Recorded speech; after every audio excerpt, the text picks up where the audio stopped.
Good morning, chicks and chickens. Welcome back to Old Man Farm. My name is Sid, as always. Looks like it's Marlin's birthday. I'd like to get up there and see him. You know how much I love Marlin, and the spirits are very happy. I don't think that's going to affect us, but always good to know. We are also going to go by the roving bookseller. I don't know why I described them thusly, but yeah, we're going to take a trip up there and spend our modest savings, probably all of it, I have to imagine. And beyond that, we're going to talk about the eclipse from yesterday, because things were not quite as dire as they were sort of made out to be for me. And I appreciated that. But, oh, come on, Grover. But before we do any of that, before we head to town, we're going to do the basics. Same as always, go by the Pickling Palace. Hit everyone up with some pets and food and collect our goods, right? Although I say that, we don't actually have to pet anybody because we pay people to do that, which is disgusting. But you know what? It frees us up for, less tedious things. Anyway, I say tedious. It's more so that I don't end up with a bunch of very unhappy animals because I will forget. Speaking of, I think I forgot to feed some of the... Oh, we're losing our fence over here, too. I think I forgot to feed the, our secondary barn. I may have. I may not have, but I may have. So we'll have to check into that as well. So anyway, I mentioned yesterday, ad nauseum, that I was very upset that I was not going to get to see the solar eclipse, right? And because, again, we were in the zone of totality, so which is a very ominous way to put that, I think. But yeah, so it was going to be a total solar eclipse where I live in Ohio, and I was really excited for that. You know, due to various forces, I had no ability to take the day off work, and they were not making any allowances for anyone to see it. So it was sort of an unwritten rule, because by the way, I got there and there were like 5 people that came to work today. It was bare bones. No one wanted to be there. Everyone wanted to see the eclipse, which fair. But so the ones of us who were actually there, whoa, cheese is looking crazy with the horns and everything. Ooh, boy. Love our devil goat. Should have named him, what was the one from The Witch? Black Phillip, was that the name of it? Anyway, yeah, no one wanted to be there. So we, it was sort of understood that we were going to be running outside when we could to go check it out. And I got lucky because we rotate machines every 2 hours, roughly.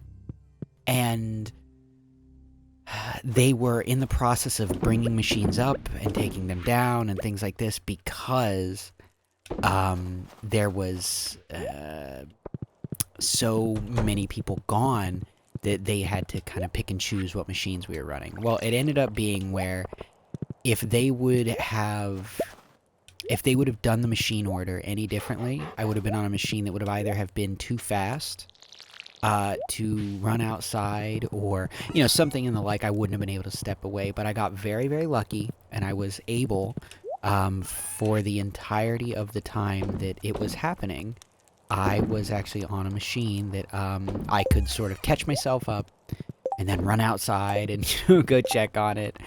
So I got to watch it pretty much from beginning to the point of totality, and that was really amazing.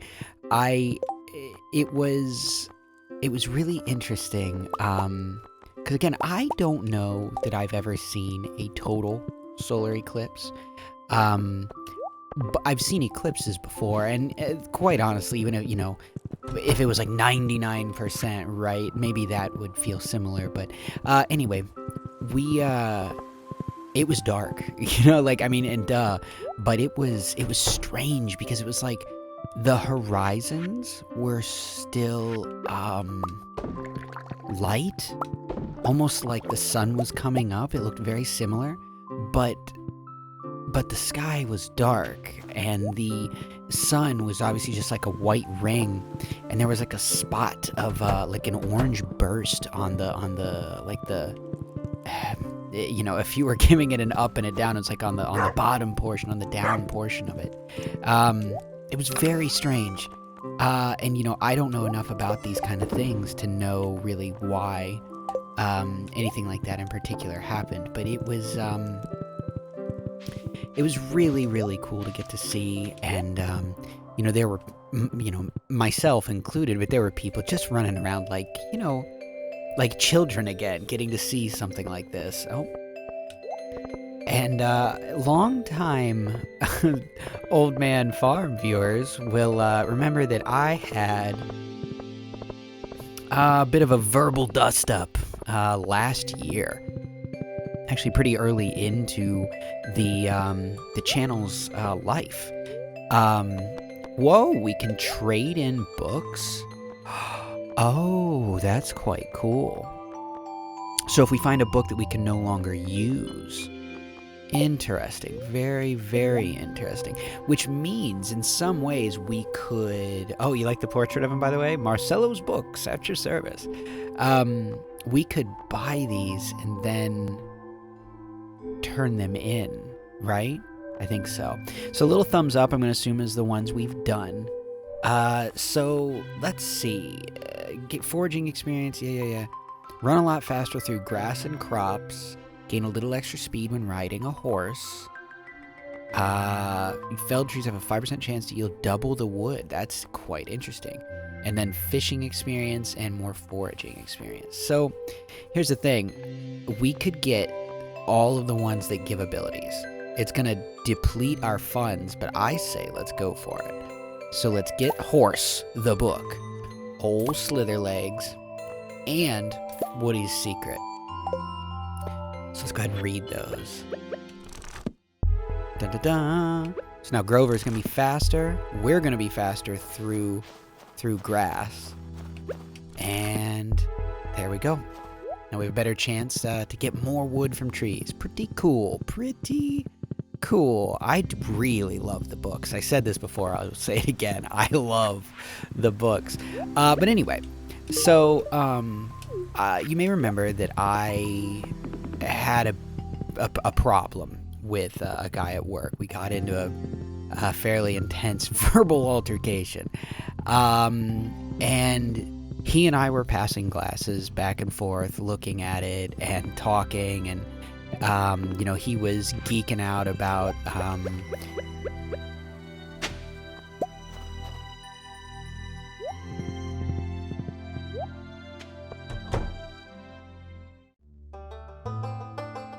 Sorry about that. I had to clear my throat. He was geeking out about other, you know, events he had seen in the sky. Wait a second. What is this? Oh. Well, how nice of you. Sure, I'll take my energy tonic. It's his birthday. Let's give him one of our many, whatever. One of our many bolts of cloth. But anyway, yes. So... we were talking back and forth about different things we'd seen, you know, and, you know, he and I haven't had problems in a while, but it was just interesting to me, you know, I think it's kind of, I guess this is sort of what I was very, indelicately trying to get at yesterday, is that I think the reason it was so upsetting to me is it feels like a human event, not like a, you know, it's not relegated to many things other than it is just a human event to get to see this. And, you know, even people who have nothing in common other than, you know, the fact that they are currently able to view this, you know, can find this common ground in witnessing something that is so far beyond us and so grand in all ways, in all senses of the word. And you know, to really have that, and I hate this term, but I don't know a better way to put it, but to sort of just bring some magic back into, you know, real life. And obviously it's not magic. It's very explainable. It's highly predictable, trackable, and explainable. But it has this, you know, there really is something to be said about just it being like nighttime in the middle of the day and watching the sun just disappear from above you. And it's, you know, it's a hell of an experience, and it's no wonder that, humans for hundreds of years, for thousands of years, you know, have, made so many, like, events and plans and holidays and things like this centered around, you know, these kind of events. But, yeah, so I guess, yeah, point is, I did get to see it, and it was cool to feel the temperature drop, and, you know, to see it look like it's, you know, 10 o'clock at night outside at 3 o'clock in the afternoon. It was a very cool event. I'm very, very glad that, even though I didn't really get to see as much of it as I would have liked, you know, I did get to see any of it, and that is an upgrade. Again, no kudos is due to the people we work with. No one did anything. None of, you know, there was no help involved with this. This was, I worked harder to catch everything up so that I could manage to run outside. Now, granted, like, if they would have, you know, found me not running my machine, I don't know, they probably would have got upset with it, but whatever. It is what it is. So anyway, I hope that any of you that wanted to got a chance to see it. It really did make my day to be able to experience it. So I hope if it was something you wanted to do that you got to do the same. So anyway, we have a little bit of time left. I say let's go up to, oh, excuse me. Let's go up to Ridgeside, because we might be able to run into someone and maybe give some gifts, you know? We're not going to be able to get a lot done, but it's, what day is it? I think it's like Friday? Yeah, it's Friday. So maybe we can find some people hanging out at the, oh, hello, Sean. Man, Ian wants to work again today. We just did that. You're looking good today. I like the hair and the jacket. Sorry, I couldn't find my screenshot button. Had to get a picture of Sean there. Yes, but the inn here, I was hoping,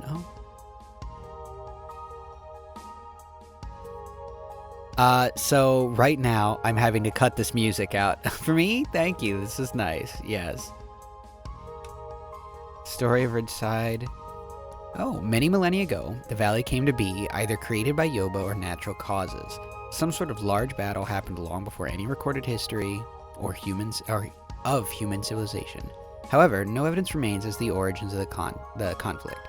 A lot of history is missing from here until the more recent recordings, scratched out, faded, all illegible. I feel like we already read this. I'm fairly sure we read this. And again, I have to cut all the music because June plays actual music.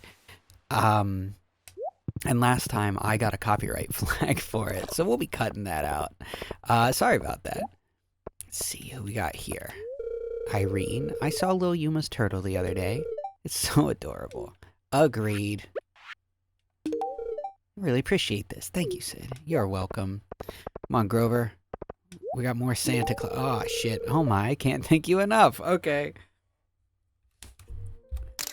Good. I'm glad she at least liked it. I didn't mean to do that. Naomi, I really hope that Yuma enjoys the weekend. I hope you enjoy. Oh, I hope you enjoy. This is kind of you to give me this. Thank you. You're very welcome. Pika, what about you? Haha, this is a nice gift, Sid. Thanks. You're very welcome. We had to get rid of some of these things. Do you guys all like cloth? Yep. You're a peach, darling. Thanks for this. You're welcome, Paula. Shanice, thank you kindly for this. I really like it. Anyway, I can get past you. There we go. Hey, thank you, Sid. I really like this stuff. You're welcome, sir. Hey, I think that was an opening over there that didn't used to be there. What about you guys? Anton? Can I interest you in some, what a neat gift. Thank you. You're very welcome. Hey, this is a nice gift, Sid. Thank you. Lenny? Love you. Yeah, I don't remember this corner being open before. I feel like this might be an update thing. And if so, good on you, whoever thought to do that or suggested it. Because I'm pretty sure that's a thing. Also, yeah, we're really hauling ass on Grover, aren't we? There you go, Bert. Thanks for the gift, Sid. You're welcome, buddy. 'Tis the season and whatever. Okay. Let's go ahead and head back home. Oh, wait. There's little Yuma. I don't know what the hell he'll like, but let's try. Yuck. I hate this. Also, that's not Yuma. If I would have realized that was Kiahi, I probably would not have given him that. There you go. I like this. Thank you. You're welcome, Trini. I'm the worst. What do we have? Need of an aquamarine. I'll be sure to pay you plenty if you provide me with what I desire. I'm gonna assume we have aquamarine at the house, so we'll grab that. In fact, here, aquamarine to Aguar. A bunch of bug steaks. Anyway, deliver orders for me. Deliver 5 dishes to 5 people. That's an interesting one. Little Pika's delivery service. I'm into that. Let's try it. Pika. Hey there, Sid. Do you have room for all 5 dishes? I can give them to you now if you do. Yes, I do. Great. Thanks for doing this, by the way. Oh, thanks for doing this, by the way. All right, let me give you the good stuff. Here's the zesty tuna for Richard. Oh, shit. I'm going to have to write this down.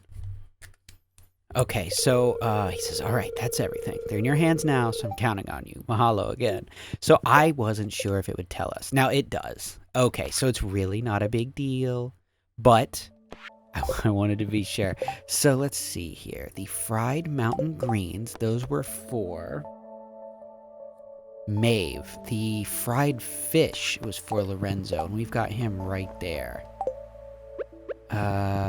This is Lorenzo, right? Yes, okay. Richard should be up working at the hotel. He does own that place, you know? Oh, shit, we went too far.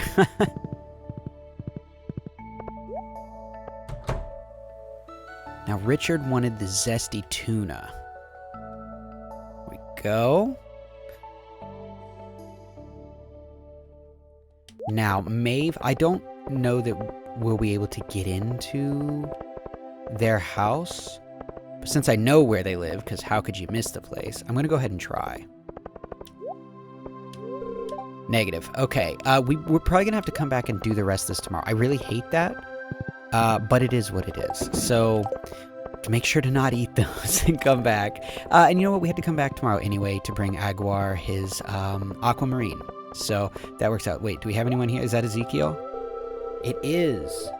He wanted, oh, saw your farm. I gotta tell you, I'm impressed. You're doing a decent job. Good work, Sid. He wanted the arugula roll. Oh, shit. I got them all bunched up now. There we go. Ezekiel. And let's see. Blair. Sean's such a bugger. Good, yo, but I gotta get him a job.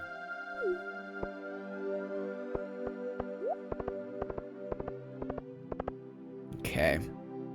But like I said, we'll have to catch Olga and Maeve. I don't really feel bad about Maeve's, but I feel bad not getting Olga hers on time. I mean, it is on time. They gave us 10 days, but what kind of food delivery service has a 10-day window?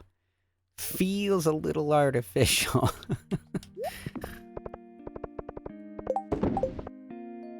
Well, either way.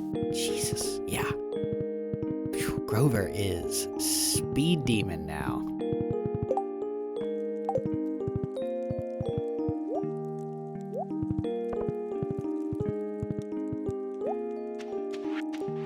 I do not want to accidentally eat that food. I just need to keep that stuff out of my hands. So tomorrow it's Evelyn's birthday. Oh, you know what? Before we go to bed, I'm going to check on that aquamarine. Just so that that's one more thing to try and remind me here. And that's these, right? Sure is. Oh, also... we can get rid of that off of our to-do list. Alright, we're going to go ahead and go to bed. I realize it's been a short day, but I feel like we got a lot done, and I want to get some sleep, both in-game and in real life. I am pooped. Let's see at least what this is. Yeah. Okay, good. We're set up to do a lot tomorrow. I'm excited. Got a lot to do. I'd like to go see Evelyn for her birthday because it's Evelyn and we love her.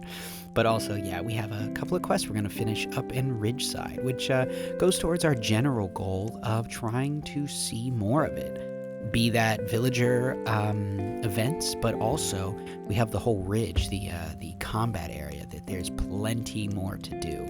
And I think the game's sort of slowing down, at least for the last couple of, the last week and a half until the beginning of the season. Obviously, we have to build our fence. But beyond that, until Spring 1, we're kind of good to go. So, Ridgeside, here we come. And tomorrow's going to be a lot of things towards that. So, I'm looking forward to it. And I hope you are too. But either way, be good to each other. And I will talk to you tomorrow. Good night.